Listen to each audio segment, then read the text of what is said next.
Hello, Ken. How are you this fine evening? Dan, never been better. Just got back from the beautiful city of Paris, and I'm still feeling the high.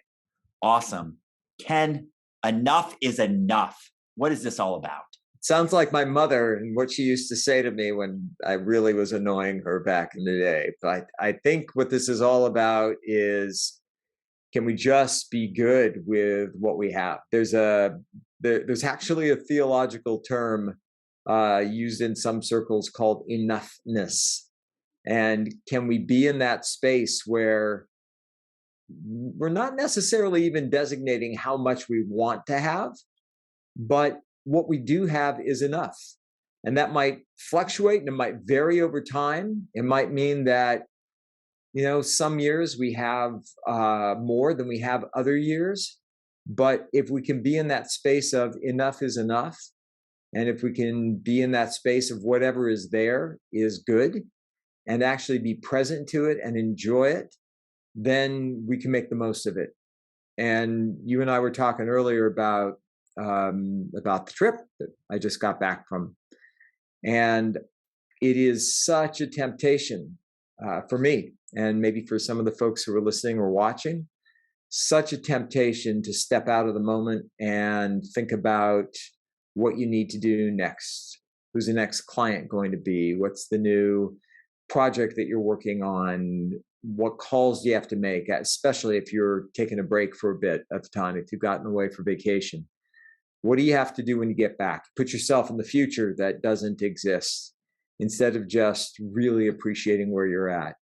And man, there were some great, simple, beautiful moments. There's an ice cream shop, literally the best in the world, called Bertillon uh, in Paris, and we always go there and get a scoop of ice cream.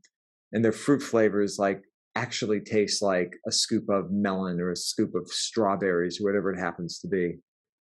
And we literally were just standing on the banks of the Seine under a big shade tree, watching boats go by. I mean, that was it.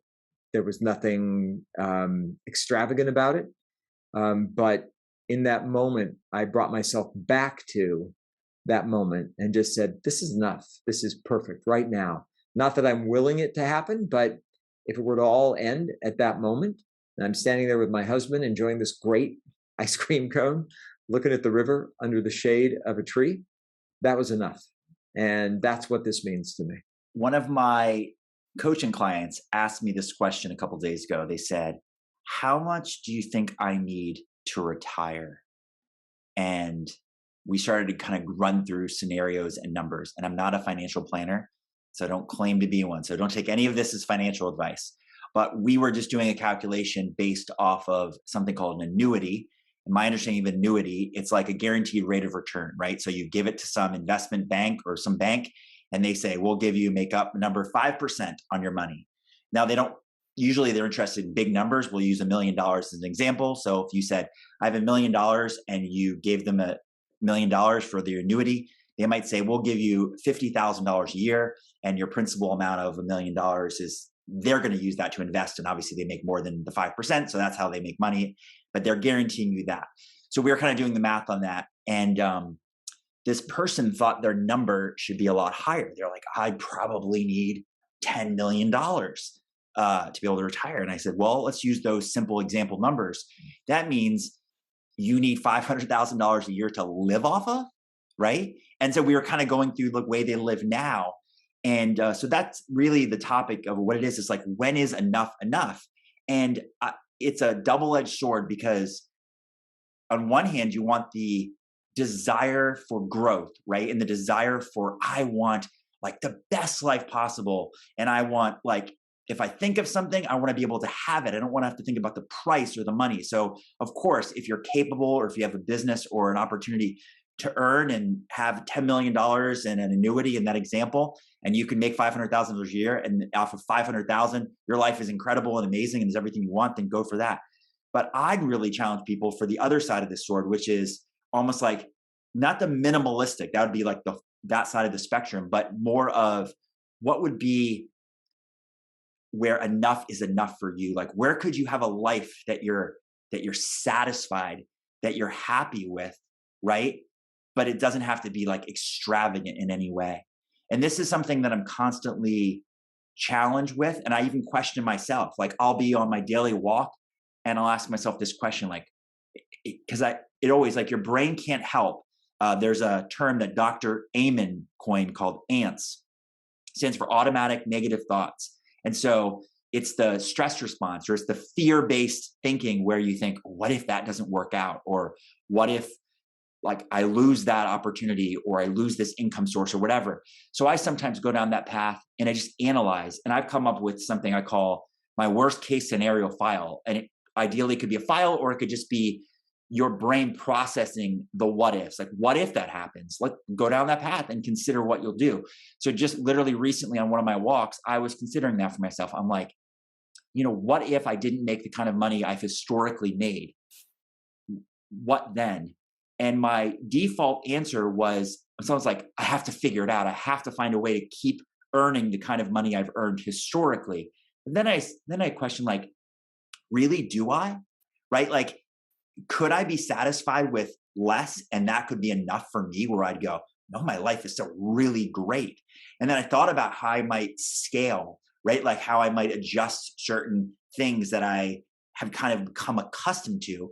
And then would it still be enough? Like if I didn't take as many vacations, or if my vacations weren't as extravagant, or if I didn't upgrade the car, or if, if like certain things, is that still enough for me? So I think that's the question. And the topic we're talking about tonight is to ask yourself, I guess broadly, like what kind of lifestyle where you live, where you say, nope, if I had that, that's kind of my baseline or minimum standard, where that's enough for me. And you can still strive for more, but you don't have to stress yourself out or put yourself in a situation where you're feeling like a pressure that you've self-imposed that you have to have more when maybe you already have enough. So it's all great. I would, I'm going to circle back to that, but I'd challenge people to even think about something else. And that is, what if the bottom fell out? Like really, what if it fell out? What would that look like? What would happen? What would life be like? Is it possible you could still be happy? Is it possible you could still feel you had enough, even if you were living an incredibly simplistic life? Like it resembled nothing of what you had now. Could you readjust your thinking? This goes back to the whole notion of like, all of our stress comes from desire. Like we keep desiring stuff we don't have. And so there's that gap. Some will argue, well, that's motivation. That's how you get the things that you want.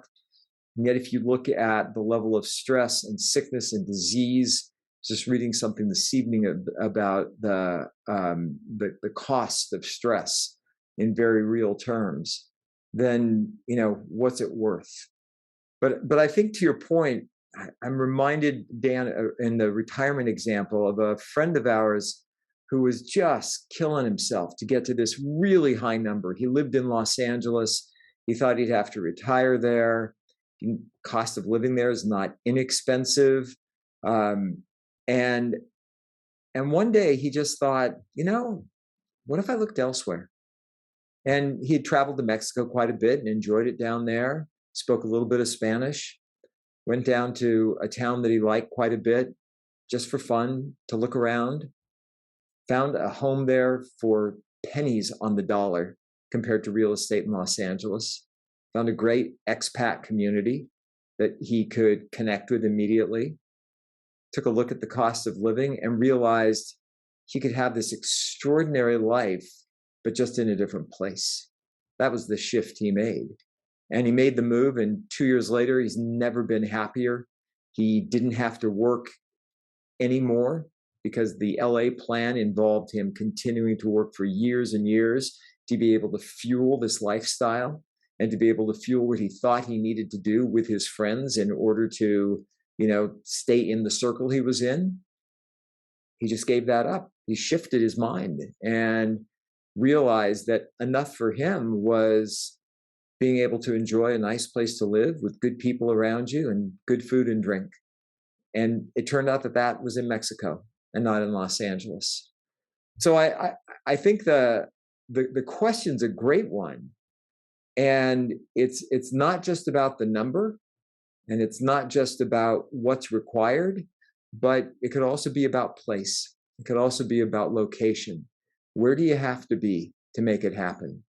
Could it be someplace different than where it's at? So there's a good exercise. It's called your ideal day.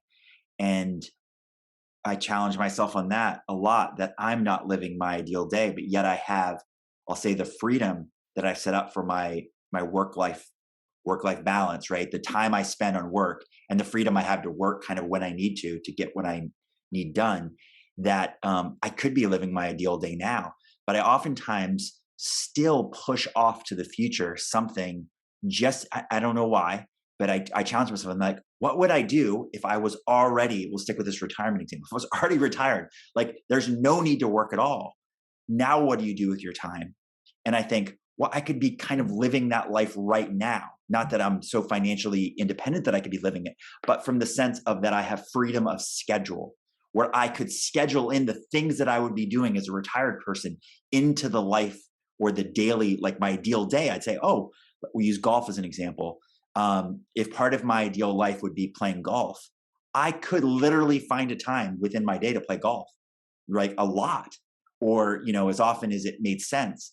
But I don't, because in my mind, I still push forward and go almost like that's reserved for when you're retired, or that's reserved for the days off, or, if there's such a thing, stuff like that.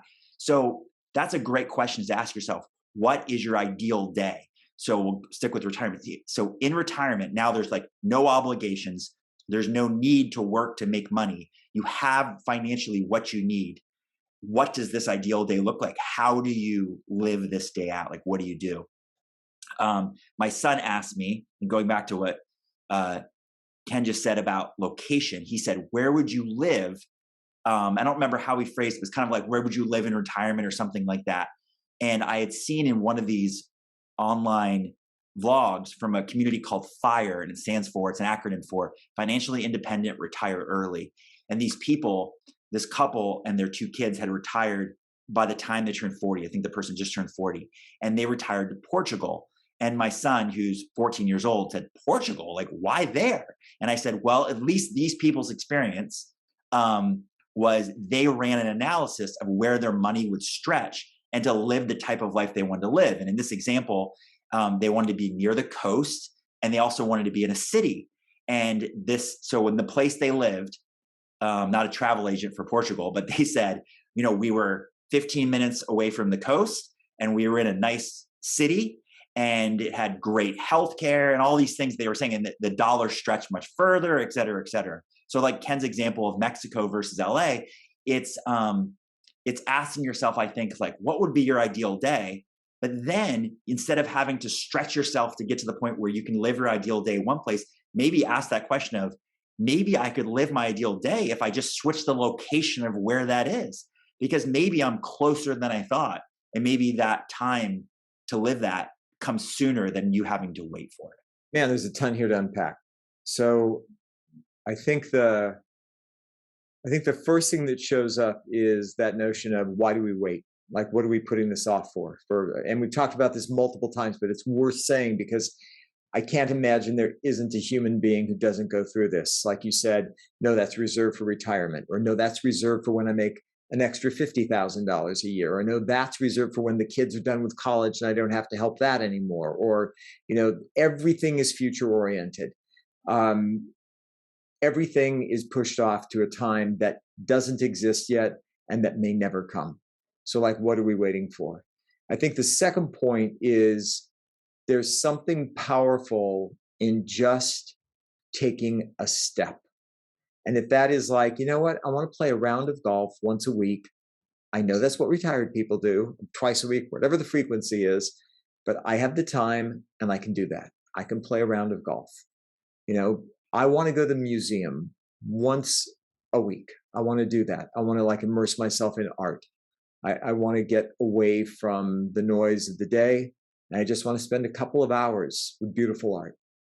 Oh, well, that's something retired people do. Well, no, I can do that right now.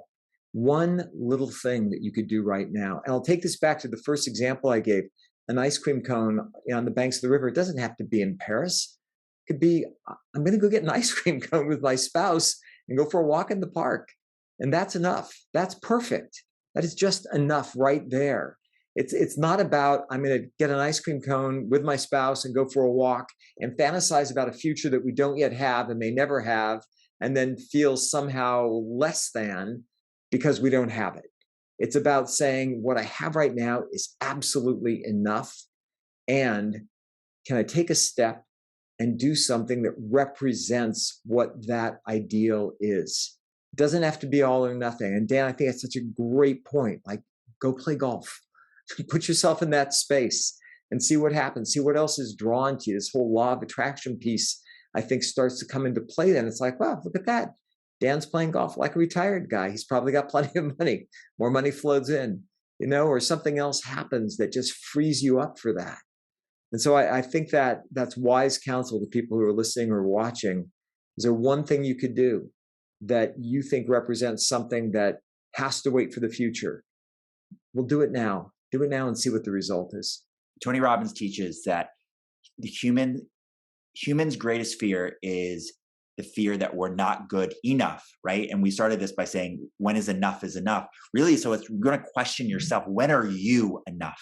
When are you enough for yourself that when you look in the mirror? Another guy, Tom Bilyeu, has a show called Impact Theory. And he says, the secret to life is how you feel about yourself when you're by yourself, right? So it's when how do you feel about yourself when you're by yourself? When are you good enough for yourself?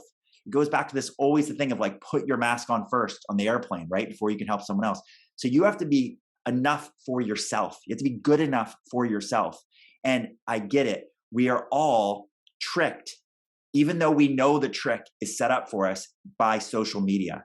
And social media is great and fun and a great way to network and keep up with people you haven't seen or wouldn't see. But at the same time, we can't fall for the trick that everyone's life is better because they're putting their highlight reel on there. I can't look at Ken's Instagram and go, wow, look at Ken. He's always in Paris, right? No, Ken just got back from Paris, an incredible trip. But if he doesn't post now for a while, and I haven't looked at Ken's Instagram in a while, look at that. I would think, look at this guy. He's living in Paris. You know what I mean? It's like, it feels that way because what people are posting are the best parts of their life. But we have to remember not to fall for that trick and recognize that, just the example Ken gave, we could go down the street right now and walk around a park, and hopefully you live in a nice enough area, or you could take a car or a bus or something to a nice enough area where you could use public access to something, right? You don't have to own that in your backyard. You could literally go use public parks or something nice and visit a place. And arguably, it's not as good as, let's say, Paris, but it would still be really nice. And you could post a nice picture of you and your spouse or significant other, or even by yourself, of out on that thing. And you can then start to accept that it's like, you know what? If you're in America, I live in America. Isn't this country great? Right? Or you have certain freedoms. Isn't that great?